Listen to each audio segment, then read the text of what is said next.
શ્રી મહાપ્રભુજીએ આપણા જેવા જીવો ઉપર કૃપા વિચારી અને આપ ભૂતલ ઉપર પધાર્યા અને આપનો આ ભક્તિ માર્ગ આપે પ્રકટ કર્યો. શ્રી ગુસાઈજીએ વલ્લભાષ્ટકમની અંદર શ્રી મહાપ્રભુજીના પ્રાકટ્યનું અનેકવિધ રૂપે નિરૂપણ કરતા આપ આજ્ઞા કરે છે કે સૃષ્ટિર વ્યર્થા ચ ભૂયાત નિજ ફલ રહિતા દૈવ વૈશ્વાનરેશા.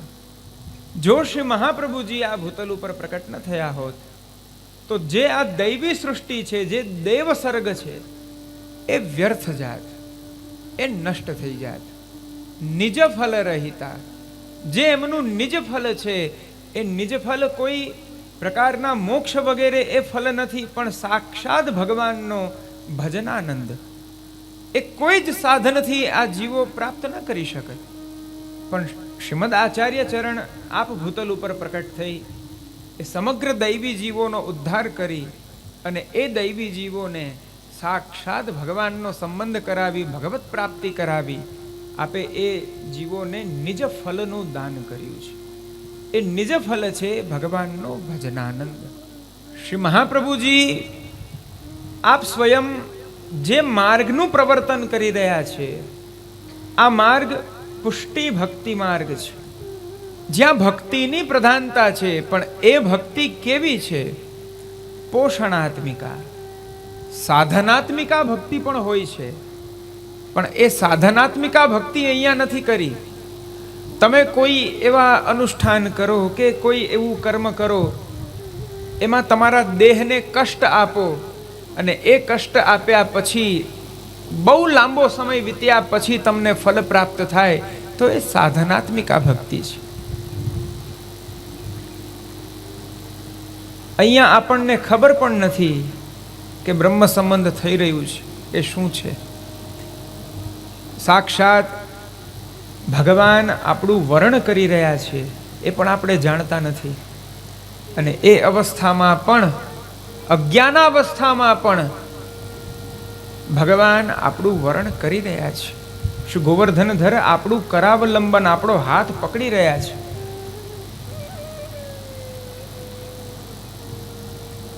કોઈ વ્યક્તિ સાથે તમે બોલી રહ્યા છો અને સામેવાળો વ્યક્તિ ન તમારી સામે જોવે કે ન તમારી સામે વાત કરે કે ન પ્રત્યુત્તર આપે કે ન હોકારો પુરાવે, પછી એની સામે બોલવું ગમે આપણને?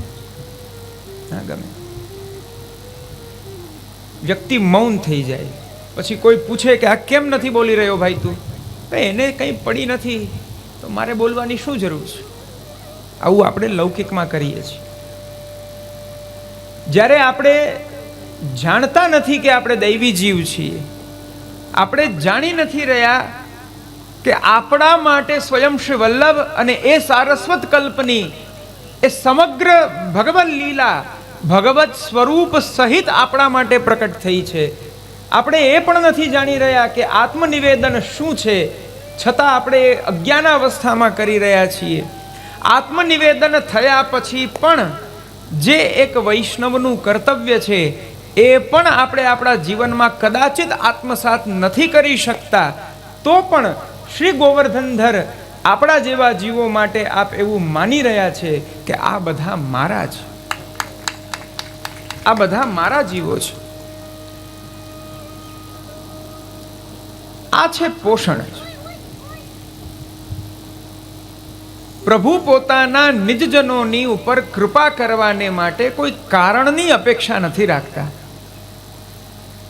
જો કારણ હોય તો એ પુષ્ટિ પુરુષોત્તમની એ લીલા નથી. અકારણ જેવો છે એવો મારો જીવ છે એવું વિચારી અને આપ સ્વયં એ જીવનું કરાવલંબન કરે, એનું વર્ણન કરે અને એ જીવના સકલ મનોરથા પૂર્ણ કરે છે. માટે આ કેવલ ભક્તિ માર્ગ નથી, પણ પુષ્ટિ ભક્તિ માર્ગ છે, જ્યાં પુષ્ટિસ્થ પુરુષોત્તમ ભગવાન જીવના અંતઃકરણ, હૃદય, દેહેન્દ્રિયાદિઓનું પોતાની કૃપા દ્વારા, પોતાના અનુગ્રહ દ્વારા આપ એને પોષિત કરી રહ્યા છે. આવું મર્યાદા માર્ગમાં સંભવ નથી. ત્યાં તો સીધો હિસાબ છે. જેટલું કર્યું એટલું પ્રાપ્ત થયું. જે કરી રહ્યા છો એમાં ક્ષતિ થઈ તો એ પણ ક્ષીણ થયું. ત્યાં સીધો હિસાબ છે. ત્યાં એક પણ વસ્તુ બોનસમાં નહીં મળે. 5 કર્મ કર્યા તો 5 કર્મનું ફળ, 5 માલા કરો છો તો 5 માલાનું ફળ, 1 માલા કરો છો તો 1 માલાનું ફળ.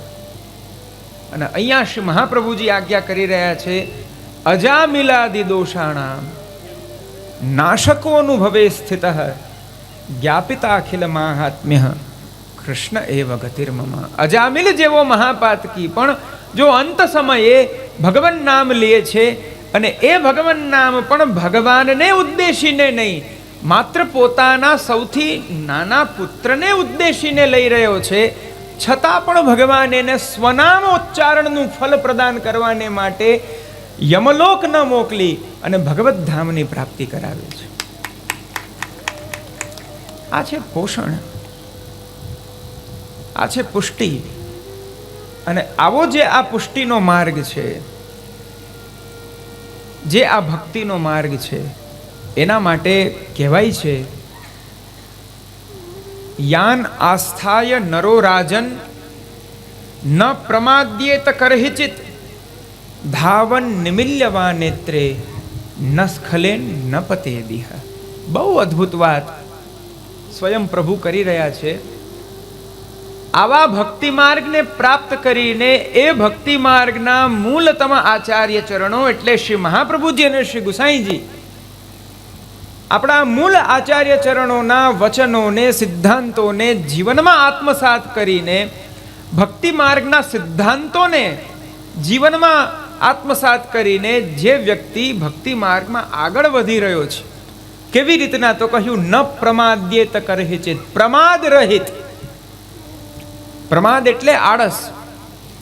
પ્રમાદ રહિત જે વ્યક્તિ આપણા પૂર્વાચાર્યો શ્રી મહાપ્રભુજી અને શ્રી ગુસાઈજીના વચનોનું પાલન કરતા કરતા આ ભક્તિ માર્ગમાં જીવી રહ્યો છે, ભક્તિ માર્ગ રૂપી એક માર્ગમાં આગળ જઈ રહ્યો છે, એના માટે શ્રીમદ ભાગવત કહે છે, સ્વયં પ્રભુ કહે છે, ધાવન નિમિલ્યવા નેત્રે. કોઈ પણ રસ્તામાં જઈએ તો એ જોવું પડે કે આ માર્ગ ક્યાં જઈ રહ્યો છે. માર્ગ સ્પષ્ટ હોય તો એ માર્ગમાં ગતિને માટે માર્ગને જોવો જરૂરી છે કે આમાં કોઈ ખાડા તો વગેરે નથી. જો આંખ બંધ રાખી અને એ માર્ગ ઉપર દોડો તો સંભાવના છે કે આપણું સ્ખલન થાય, આપણું પતન થાય, યા તો ક્યાંય અથડાઈએ અથવા તો પડી જઈએ. આંખ ખોલવી પડે. પણ શ્રી મહાપ્રભુજી ગુસાઈજીની કૃપાથી એમનો જે આ ભક્તિ માર્ગ છે, એ ભક્તિ માર્ગમાં એમના વચનાનુસાર ચાલનારા જીવ માટે કહ્યું, ધાવન નિમિલ્યવા નેત્રે. આંખ બંધ કરીને એને દોડાવો. ચાલો વિશ્વાસ ના હોય કોઈને અને ભૂલમાં આંખ ખુલી જાય તો આંખ ઉપર પટ્ટી બાંધીને એને દોડાવો. સ્વયં ભગવદ વચન છે, ન સ્ખલેન ન પતેદિહ. એ જીવનું ક્યાંય સ્ખલન નથી થતું, એ જીવનું ક્યાંય પતન નથી થતું. એ જ્યાંથી નીકળ્યો સીધો શ્રી ગોવર્ધન ધરના યુગલ ચરણ કમલને પ્રાપ્ત થાય છે. એવો આ ભક્તિ માર્ગ છે, જે માર્ગની અંદર શ્રી મહાપ્રભુજી આપણને આશ્વસ્ત કરી રહ્યા છે, ભગવાન અપી પુષ્ટિસ્થ ન કરીષ્યતિ લૌકિકીમ ચ ગતિમ. જે ભક્તિ માર્ગમાં ભગવાન જીવની કૃતિને ન જોતા અને કદાચ કૃતિ પ્રભુ જોઈ રહ્યા છે તો પણ લૌકિક ગતિ નથી કરી રહ્યા. આવું ઔદાર્ય, આવું કરુણા વરુણાલય સ્વરૂપ એ અન્યત્ર બીજે ક્યાંય પ્રાપ્ત નહીં થાય. એ કેવલ શ્રી વલ્લભની અને શ્રીમદ પ્રભુચરણ શ્રી ગુસાઈજીની કૃપાથી આપણને આ પુષ્ટિ ભક્તિ માર્ગમાં પ્રાપ્ત થઈ રહ્યું છે. આવો માર્ગ આપણને મળે,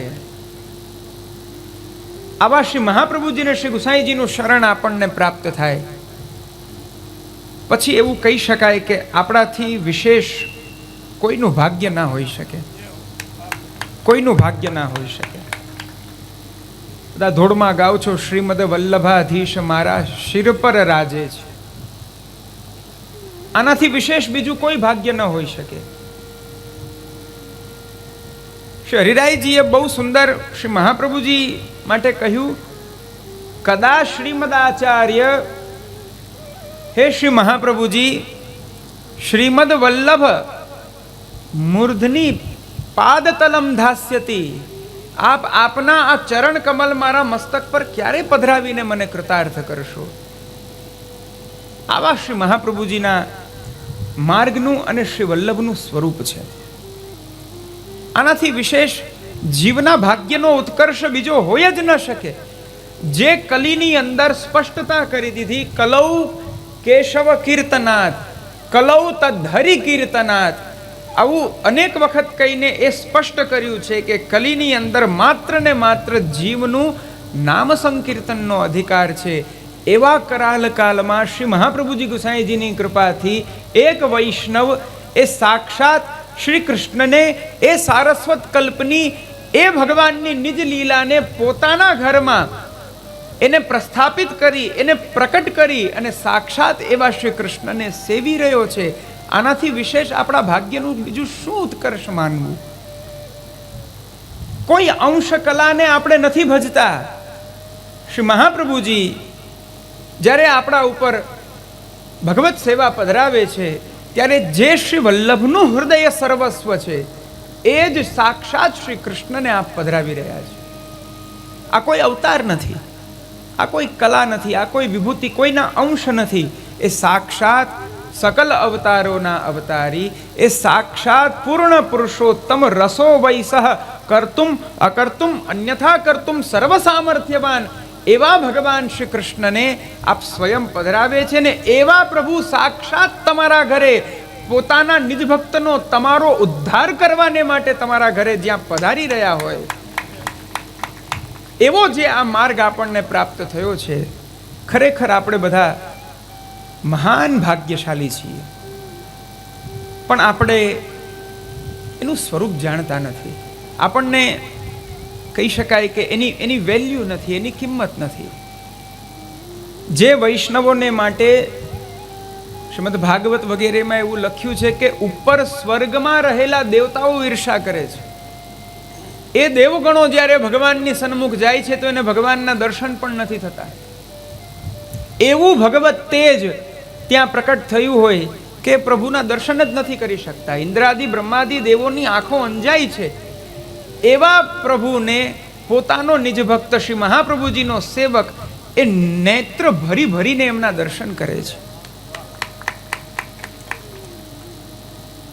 હિલગ્ના પદોની અંદર તો એ દર્શનની જે લાલસા, જે આસક્તિનું જે સ્વરૂપ બતાવવામાં આવ્યું છે, અદ્ભુત છે. આવો ભક્તિ માર્ગ છે જ્યાં સ્વયં ભગવાન એવી પ્રતિજ્ઞા લઈ રહ્યા છે, કોંતેય પ્રતિજાનીહિ નમે ભક્ત પ્રણશ્યતિ. મારા ભક્તનો ભાવનો એને જે મેં ભાવનું દાન કર્યું છે એ ભાવનો હું નાશ નથી થવા દેતો.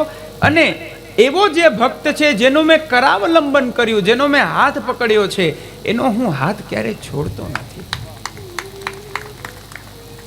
આવો આ શ્રી મહાપ્રભુજીનો માર્ગ છે, આવો આ ભક્તિ માર્ગ છે, આવો આ પુષ્ટિ માર્ગ છે. આવો માર્ગ પ્રાપ્ત થયા પછી આપણે જડવત ન બેસવું જોઈએ, પશુવત આપણે આપણું ધર્મવિહીન જીવન ન જીવવું જોઈએ. શ્રી મહાપ્રભુજી અને શ્રી ગુસાઈજીના વચનામૃતો જાણી સમજીને આપણે એને જીવનમાં આત્મસાત કરીને માર્ગમાં આગળ વધવું જોઈએ. આપણે સૌ આ ભૂતલ ઉપર આવ્યા છીએ જેનું એક જ ઉદ્દેશ્ય છે, એક જ કારણ છે, એ છે કૃષ્ણ સેવા. પુષ્ટિ પ્રવાહ મર્યાદા ભેદ નામનો એક ષોડશ ગ્રંથની અંદર ગ્રંથ છે, જેની અંદર શ્રી મહાપ્રભુજીએ બહુ સ્પષ્ટતાથી આજ્ઞા કરી છે કે આ પુષ્ટિ જીવો એ માત્ર ને માત્ર કૃષ્ણ સેવા કરણાર્થ આ ભૂતલ ઉપર આવ્યા છે. પણ જ્યારે એની અંદર પણ જો આપણને પ્રતિકૂળતા સિદ્ધ થતી હોય તો કૃષ્ણ સેવા ન બને તો કૃષ્ણ નામનો તો આશ્રય લેવો જ જોઈએ. એક વૈષ્ણવે, હું ઘણીવાર કહું છું, એક વૈષ્ણવે બહુ કાળજી રાખવી જોઈએ કે એનો આ જન્મ વ્યર્થ ના જાય. 84 લાખ જન્મ પાર કરો એ પછી અનેક માનવ જન્મ પ્રાપ્ત થાય છે. એ પ્રત્યેક માનવ જન્મની અંદર આપણે સૂર્યચંદ્રાદિ દેવોની ભક્તિ કરીએ છીએ અને એમ કરતા કરતા અમુક જન્મ એ બ્રહ્માની ભક્તિ થાય, અમુક જન્મ એ શિવ ભક્તિ થાય, અમુક જન્મ વિષ્ણુ ભક્તિ થાય.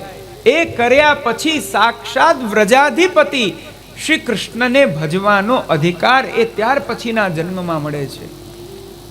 તે દેવોની ભક્તિના માધ્યમથી આપણે ભોગોને ભોગવ્યા છે. તો હવેનો જે આ ભવાંત સંભવા દૈવાત શ્રી મહાપ્રભુજી આજ્ઞા કરે, જે આ ભવસાગરમાં ફરતા ફરતા હવે છેલ્લા જન્મમાં આવ્યા છે, તો આ જન્મ આપણે વ્યર્થ ન કરવો જોઈએ. આપણે અજામિલ જેવા તો મહાપાતકી નથી, છતાં જો એના ઉપર કૃપા થતી હોય તો આપણે તો શ્રી મહાપ્રભુજી ગુસાઈજીના સેવક છીએ. આપણે આપણી રીતના પણ આપણે સ્વતંત્ર સેવા નથી કરવાના, કાની પણ શ્રી મહાપ્રભુજીને શ્રી ગુસાઈજીની દઈને સેવા કરી રહ્યા છીએ. તો આપણી ઉપર કૃપા કેમ ન થાય? જે મેં પિતાની સંપત્તિનો અધિકારી એનો પુત્ર આમ સીધી લીટીએ હોય છે, એ જ પ્રકારે શ્રી મહાપ્રભુજી શ્રી ગુસાઈજીનો સેવક એ શ્રી ગોવર્ધનનાથજી શ્રી કૃષ્ણચંદ્રની કૃપાનો સીધી લીટીનો અધિકારી છે. માટે આ સૌભાગ્યને જીવનમાં એને ઝીલી અને કૃતાર્થ થવું એ આપણું કર્તવ્ય છે. બસ વિશેષ સમય મર્યાદાને ધ્યાનમાં લઈ વધારે ન કહેતા મનોરથી પરિવાર, વેકરિયા પરિવાર અને સમગ્ર આપ વૈષ્ણવજનોને અંતઃકરણપૂર્વક બસ એ જ શુભાશીર્વાદ પ્રદાન કરું. શ્રી મહાપ્રભુજી કૃપા કરે, આપ સૌ કૃષ્ણ સેવા પરાયણ થાવ, ભક્તિ માર્ગ પરાયણ થાવ, આચાર્ય સિદ્ધાંત પરાયણ થાવ. બસ એટલા શુભાશીર્વાદ પ્રદાન કરી વિરમું છું. શુભમ ભૂયાત.